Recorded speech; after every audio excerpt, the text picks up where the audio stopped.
now just a normal teenager. Like, no one knows any different. He looks like everyone else.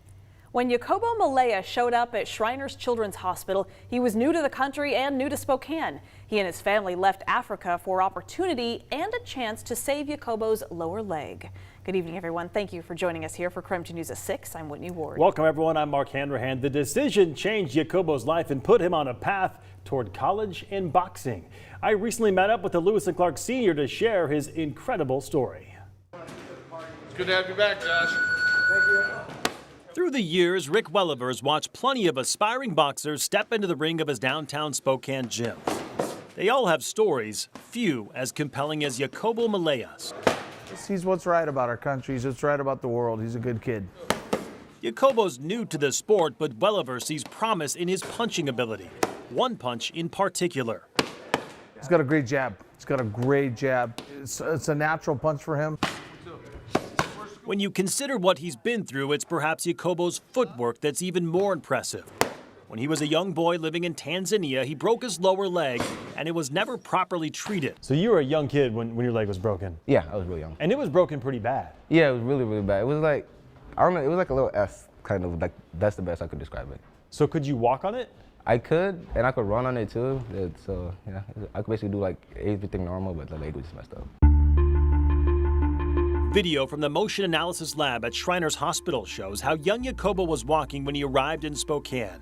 It's jarring to watch, but Yakobo says he wasn't in pain. Still, as he recalls, doctors in Tanzania didn't think they could fix it. The doctors wanted to say that there's no way to fix it other than to just cut off the leg, but my mom didn't want that, so we moved over here and came over to Shriners Hospital and they fixed me up. But you said the doctors in Africa wanted to cut your lower leg off. Yeah, they wanted to, because they said that there was no other way to fix it. It's one of the more extreme cases. Dr. Brian Tompkins, an orthopedic surgeon at Shriners, still remembers when Yakobo's family showed up at the hospital. We looked at him and kind of said, well, yeah, we can make you walk better again. He says Yakobo broke his tibia, the weight-bearing bone in his lower leg, and likely had a bone infection at some point too.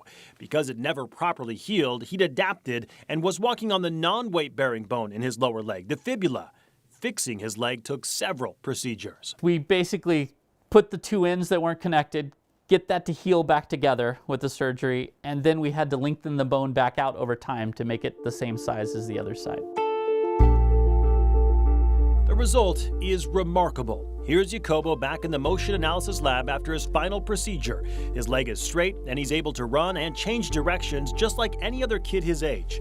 The product of surgeries, months of recovery, and countless hours of physical therapy. I don't know, I just got used to it, so like whatever they tell me to do, I just do it so I could just get better and just try to be normal like everybody else. When you see him today versus when he came in here, how's that make you feel? Oh, it's so much fun. I mean, that's why we work here, right? Like, these kids, we've given them a new life. I'm pretty sure this one's from Africa. He'll always have the scars, but his leg has long since healed, and he's now focused on his path forward. That includes graduating in the spring, community college, and of course, boxing. I don't know how to explain, like, I just found myself here. While his coach thinks he's ready for his first fight. Yeah, he's got a phenomenal jab. He could win a fight with just his jab. It's so good. Yakobo's still unsure when he'll step into the ring against an opponent. For now, he's just enjoying the journey and thankful to everyone who's helped him along the way. If I didn't go to Shriners, my life would be really different right now. So I'm really proud that I went there. So Yakobo is just such a great kid. Like, his smile is infectious, his personality is so great, and you just can't help but root for him, right? Yeah. So he says he wants to go to community college here locally for business or perhaps advertising, and we mentioned it in this story, but he's also mulling his first official fight in boxing in the coming months, so TBD on that one. That before and after video is amazing. How long did it take from when he kind of first started his treatments? So his first treatment started kind of when he first arrived, when he was like 6 years old, and it took the process of years of I think it was 3 or 4 total procedures to connect the bones and then lengthen them out over time. It's pretty wild that they can do that. Yeah, I'm amazed that they can do that. And look at him now. It's just incredible. What a great story. Yeah, just happy for him. Right? Yes, very fun.